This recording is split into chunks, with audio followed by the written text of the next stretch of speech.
Please subscribe Tito Manny Vlog.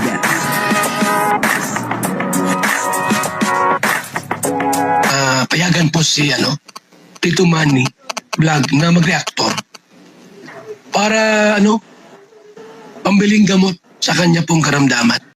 Lahat po pala ay kayang tanggapin ni Carla, para kay Kalingap Jomar. Pero meron pong isang bagay na hindi kayang tanggapin ni Carla. Papanoorin po natin yung video. Siyempre, alamin po natin kung ano po yung isang bagay na yon na talagang hindi po kayang tanggapin ni Carla.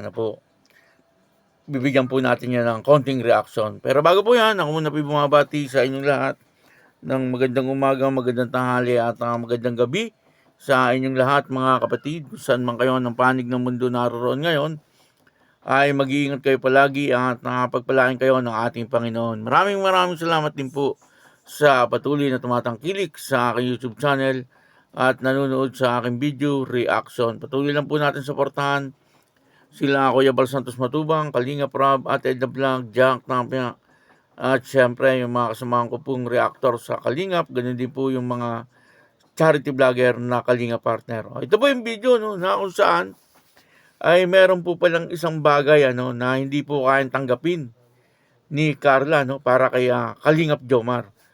Pero lahat po ay okay naman kay Carla, maliban lang po sa isang bagay na ito.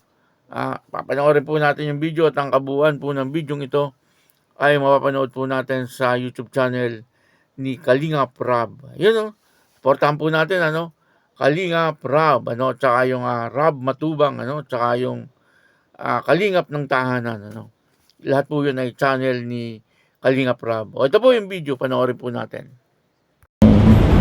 Binabantayan kita. Kasi yung nga sa photoshoot natin, parang hindi ka komportable .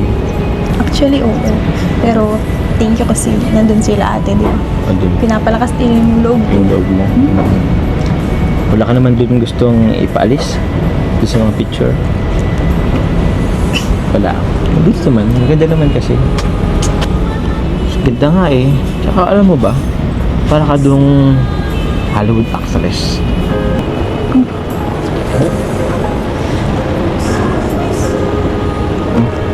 Parang seryoso ka. Ano isip mo? May tatanong ako. Teka lang. Para namang kinakabahan ako dyan Ano ang tatanong mo? Totoo ba yung mga naririnig mo?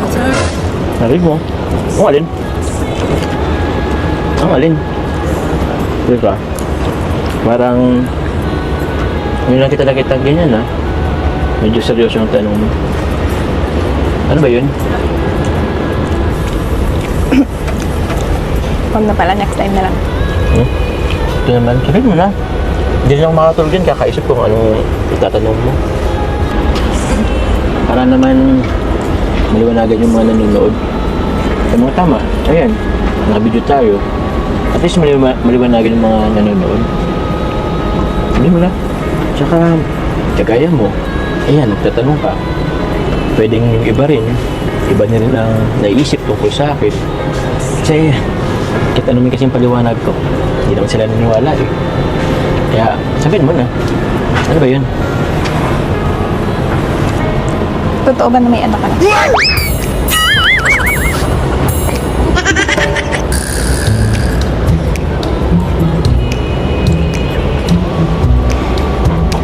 Total, nabanggit ko na lang din. Sasabihin ko na. Totoo, may anak na ako. It's just for a minute. Ba't ngayon mo lang sinabi?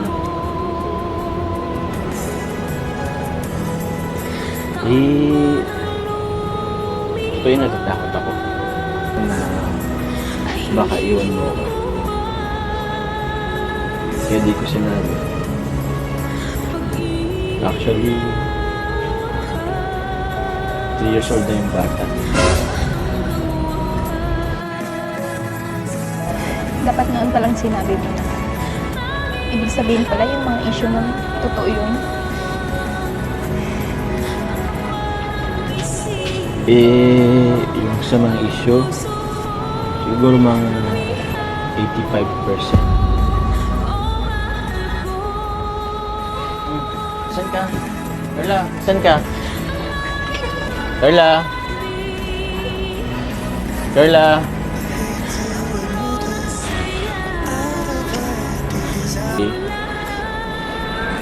Tagal ko rin itong hinintay. Nagtintay ako ng tamang pagkakataon.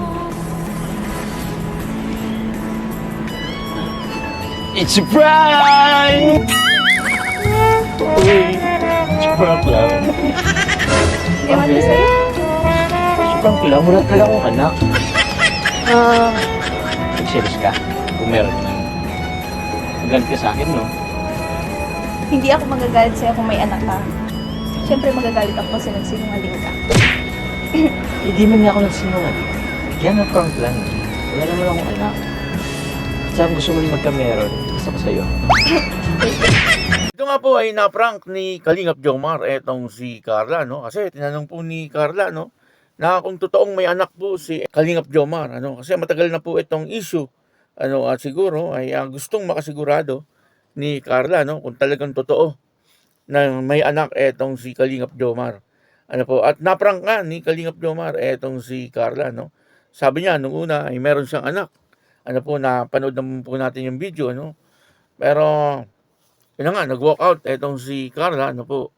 Pero nung tinanong po siya ni Kalingap Jomar, kung galit po etong si Carla, hindi naman daw po siya galit. Ano, kung may anak etong si Kalingap Jomar, ibig sabihin, ay kaya niya pong tanggapin, ano? Na kahit po merong anak etong si Kalingap Jomar, ay kayang-kaya pong tanggapin ni Carla, no? Pero ang sabi po ni Carla, hindi naman daw po siya galit kung may anak etong si Kalingap Jomar. Pero ang kinagagalit lang daw po niya ay bakit hindi po sinabi kaagad ni Kalingap Jomar. Ibig sabihin ay galit po si Carla, no, kapag siya po ay niloloko or nagsisinungaling sa kanya. Ano, yun po ang mga bagay na hindi po kayang tanggapin ni Carla. Yung pagsinungalingan po siya ni Kalingap Jomar. Ano, mahirap kasi po yun, ano, kapag ang kaharap mo ay nagsisinungaling sa'yo.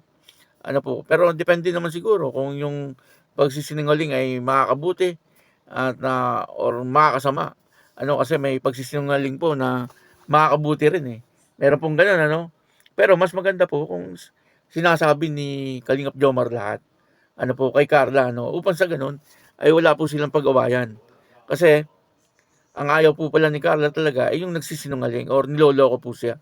Ano, yun po pala ang ayaw niya, no. Pero maliban doon, ay lahat ay tanggap ni Carla, no? Kung sakaling totoo na may anak si Kalingap Jomar, ay tanggap naman po ni Carla.